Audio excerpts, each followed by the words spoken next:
get my 6. Hello everybody, happy Memorial Day. As of this recording, it's Memorial Day, and some people have requested that I make like a Memorial Day video since I'm a veteran and I did lose people I served with. This isn't so much my Memorial Day video like a tribute to those who gave the ultimate sacrifice, though I do have the ultimate respect for those folks. I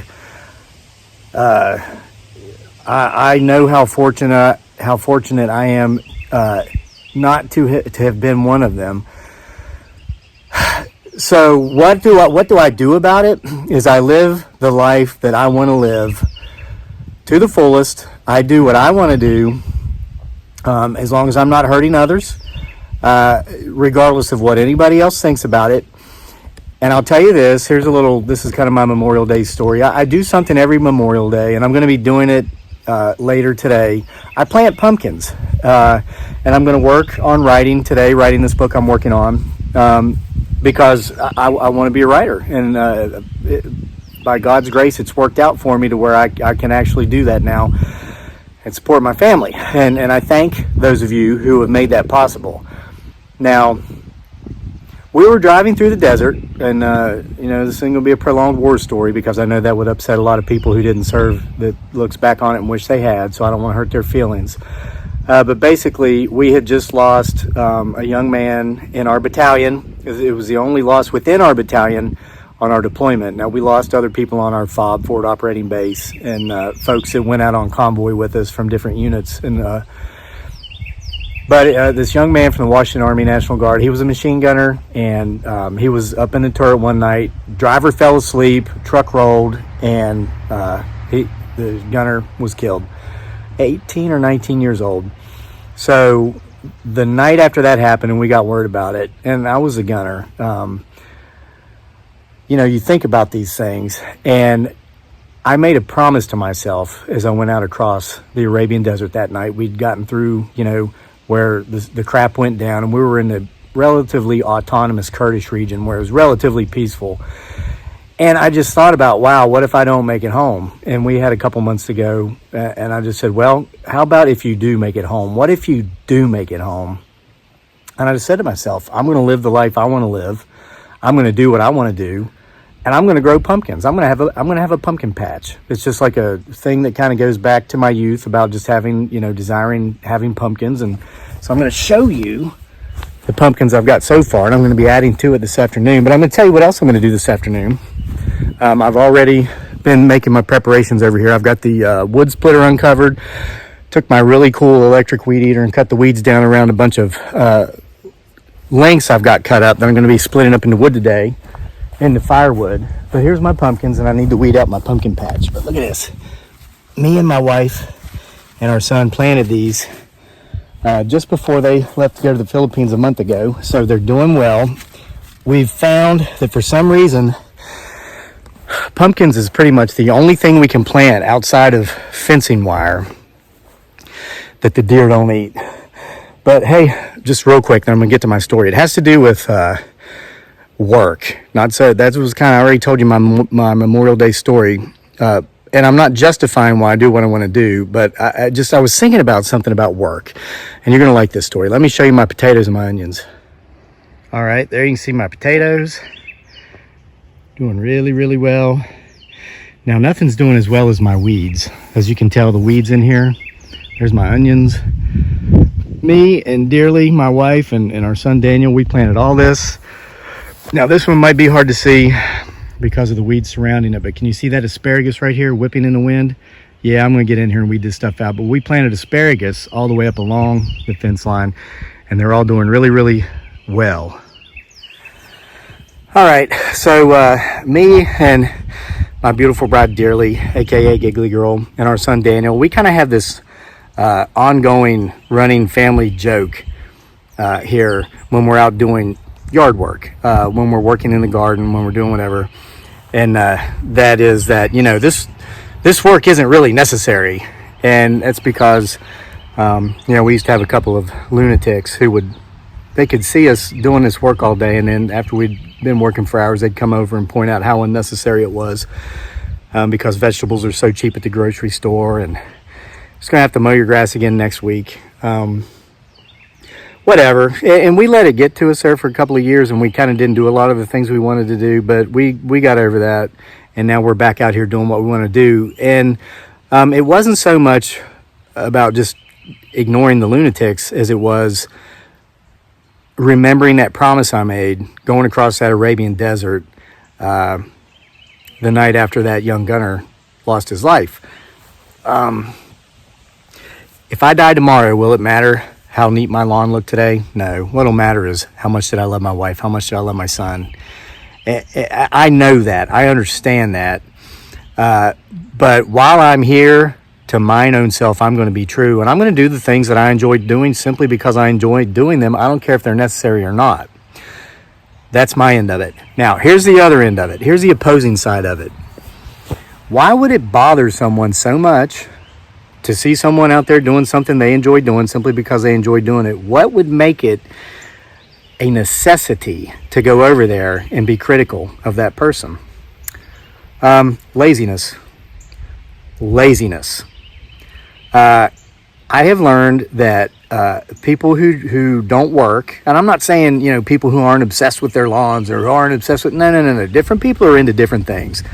But you find out over time as you observe that there are people out there who don't just do work that they deem to be unnecessary. They just don't do any work at all. And so you start to wonder, well, you don't even wonder. You just know the answer. It's because they're lazy.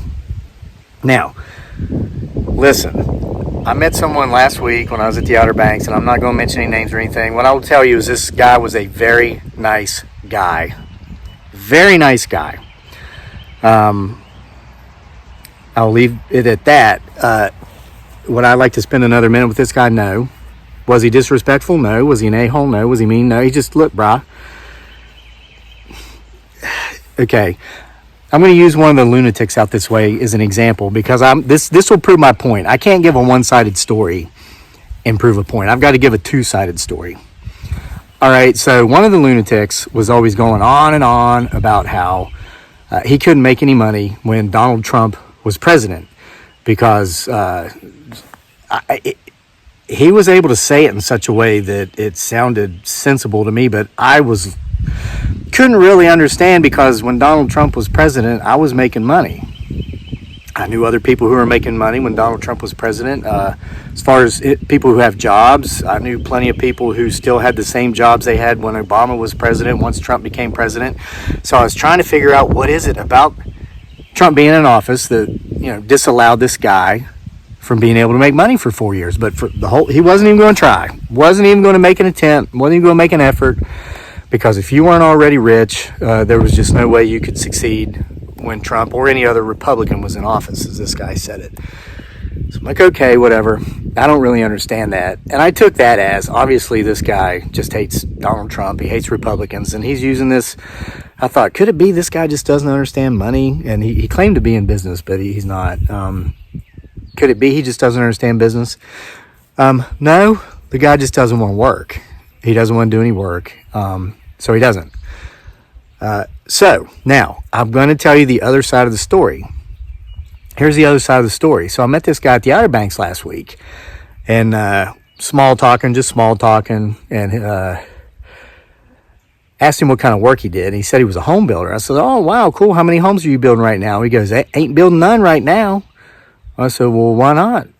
He goes, "Biden's in office." I'm like, okay, because I'm thinking this is weird because it's funny. Here a couple months ago, somebody lives out my way, their dog got loose, and the dog actually ended up coming onto my property, and I got the dog, and the guy came by, and we had a wonderful conversation, and this guy was a home builder, it turns out, just it came up, and he's building a house down the road from me that I've watched them from start, and now they're almost finished, and it's gorgeous. It's beautiful. And he started last fall. I mean, they get stuff quick done around here, man. Time is money and money is time. They don't waste time. But Biden's been in office during the period that he's been building this beautiful house. It's a gorgeous house. The guy is a talented home builder from what I can see, and he's not very old. He's younger than me. He might be 40, if that. So I was confused. And so I just talking to this guy a little bit more, prying a little bit more. And I said, well, how long have you been a home builder? And he's, his whole life, whole adult life. I'm like, oh, that's interesting. Well, how many houses has you built? And he says, well, none. And I'm like, none? How are you a home builder and you've never built a house? And he goes, well, he said, I used to work for home builders. And I decided I was going to go into business for myself. And just as I went into business for myself, Obama came into office, took office. I'm like, so what, were you not allowed to build houses? Now, when Obama was in office, I was overseas. I was in Iraq when he was elected, was home for a short while, then went to the Philippines for 6 years, came back as he was on the way out. So I've got to admit, I don't really know a lot about what was going on over here because I was trying to survive my time in other places. He goes, well, he just say won't no work while Obama was in office. So I just sit around the house and they paid me $350 a week, sit around the house. I was like, you just sat around the house for 8 years, getting $350 a week. He goes, yep, won't no work. Obama was in office. And I was like, well, I bet at least your yard looked nice. I mean, if you didn't have a job to go to, I bet you had the best looking lawn in the neighborhood.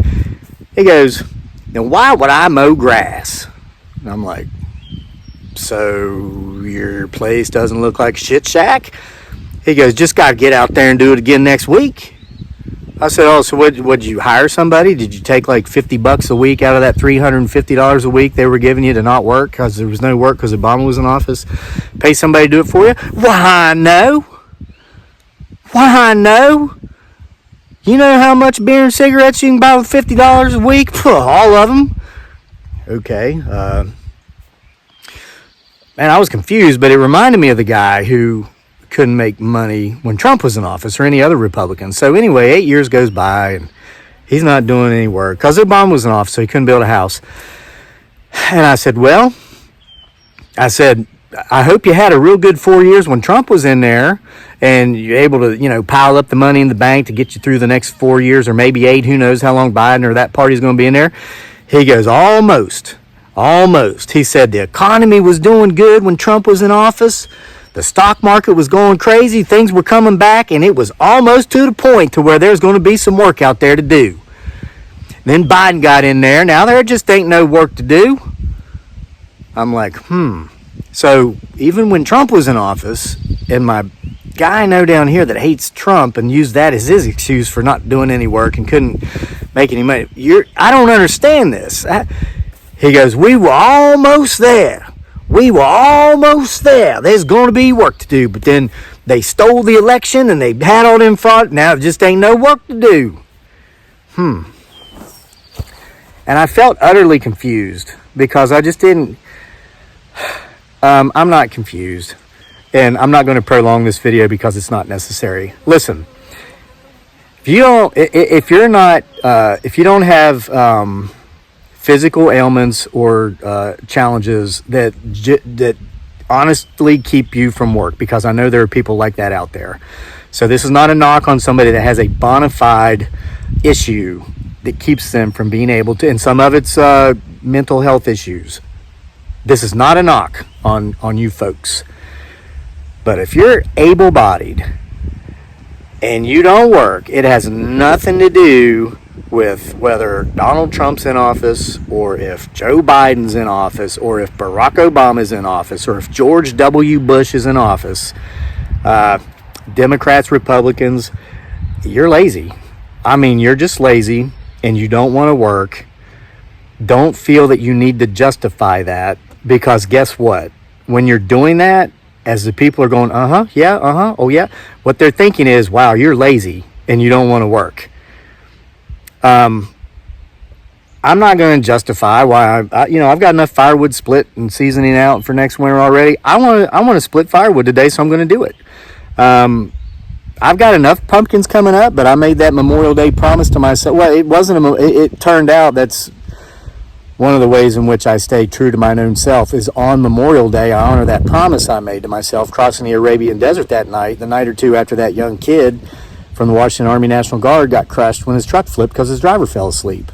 Because I want to. I weed eated today because I want to. Whatever I do today, it's because I want to. And it has nothing to do with what anybody else thinks. I don't care how cheap vegetables are. I'm going to grow them, and I'm going to end up getting more weeds every year than I ever do vegetables, but it's what I want to do. And you don't have to be a veteran to do this.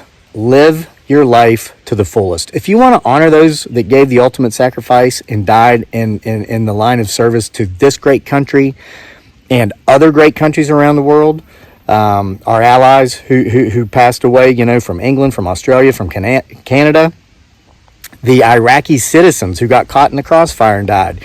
If you want to honor these people on Memorial Day, go out there today and do at least one thing that you want to do simply because you want to do it. I don't care if it's not necessary. I don't care if it's pulling weeds up out of your flower bed that you're just going to have to go out there and pull up again next week. It's nobody's business what you're doing that's not harming anybody else, and that you just want to do because you want to do it.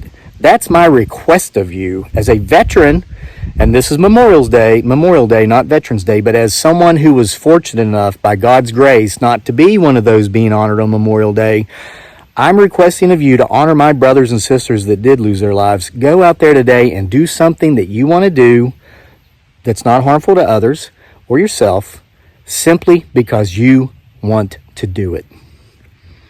And if you don't work, stop making your whiny ass excuses. You're lazy. You're lazy. See you for more next time. From Homesteading Off the Grid and whatever the hell this channel's about. Bye-bye.